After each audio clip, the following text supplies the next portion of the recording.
Happy Friday, everyone. You know what that means. Another episode of Coffee Chats and Communications. Hey, Mia. Hello, Liz. How are you? I am lovely. I think we're finally getting a little bit of break, right, from the cold weather. You. Yeah, we've got another cold blast coming in. We actually made it to like 70 degrees today, I think. I think it might be 70, hopefully. I don't even want to hear it. I think we got to like 30 degrees yesterday and everyone was like, oh, it's not that cold. It's lovely. Oh my goodness. Meanwhile, 30 degrees, we were so frigid, like Sunday, Monday, literal frozen iguanas all over the streets. I saw that. I saw the drop-off points for the frozen iguanas. I can't. Wild West over here. Mia, we often talk about fractured communications, and they can be fractured from a variety of different perspectives. Today's example is healthcare, no less. I mean, I know it's just healthcare. There's so many. So bad in so many ways. From healthcare. Today is really about, delivering an experience to a customer who is not even eligible for this type of experience. That cannot be a more frustrating thing from the eyes of the customer. The customer, in this case, being me. Yep. We had a discussion before. Yes. Where you've tried to go paperless and you're just not eligible. That's correct. I'm in a very legacy old portfolio of United Healthcare. It's called Golden Rule. And apparently my particular policy is not eligible for any of the digital, not the app, not the portal, nothing, right? I just don't have insane on its own. But yes. It's completely insane, right? I still receive everything via mail. I can't tell you how many EOBs I get, which is ridiculous across my family. You've had calls with them requesting, and they, after much investigation, came to the conclusion that you just couldn't go paperless. Yes. So imagine my surprise and delight when I received the email on Monday. We do have an email. We're going to share it. I have an email that says, register for your member portal. Yeah.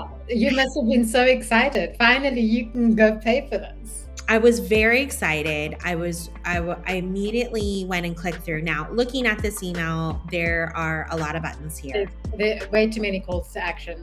Way too many. Like, what do you have to do first and why? And actually, the order makes no sense. But let's not even get into that. Exactly. So I click on the first button because, that's where my head goes. It's also red when everything else is a sea of blue. Exactly.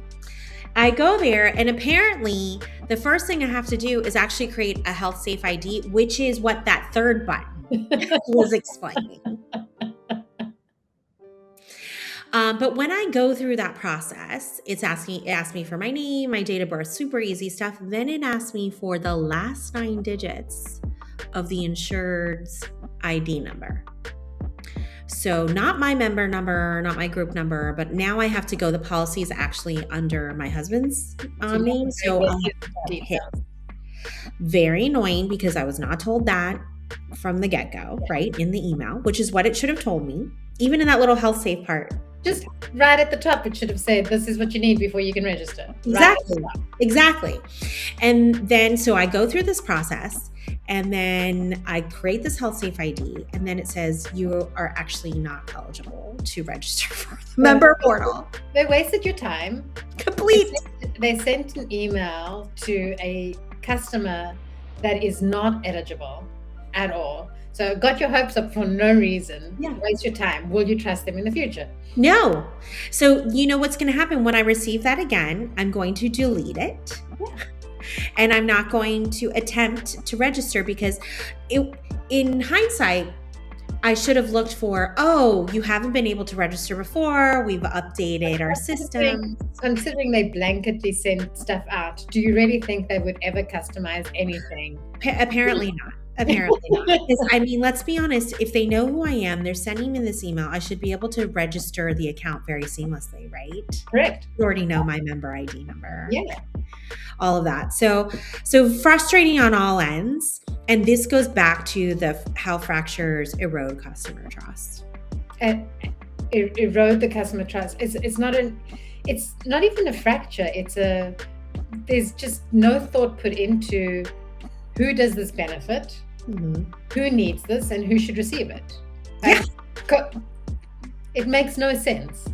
It was like, let's pull all the people who aren't registered. Maybe we should also look at, are they eligible to register? Quite the contrary to what your payer did for you. I received a phone call, which is always like, why is my payer calling me? This seemed very out of the blue. And it was a nurse that works at the payer asking if I need any help with anything, going through the services they have, going through any sort of medical attention I may need, or any questions that I may have around medications, and then sends me an email with all the details so that at any point I can get hold of them. This is customer and patient experience that I've never seen. That's amazing. And coming from your healthcare payer, right? Yeah, correct. That is unheard of. And on a different end of the spectrum, as to my experience, with complete disregard for the member, right? And now on your side of the house, like, it's complete hyper-personalization. Right? Hyper-personalization. I was just like, I was so convinced that there was something wrong like with them calling me. And it was honestly just, how can we help you? Amazing. Surprise and delight. So there is hope for, obviously, healthcare payers are trying to do some things well. So let's go back to the fundamentals, right? The basic communications that you send out. Let's see how we can do better, right, Mia? Absolutely. All right. With that, we will leave you all to the weekend. Cheers, Mia, and see you next week. Bye.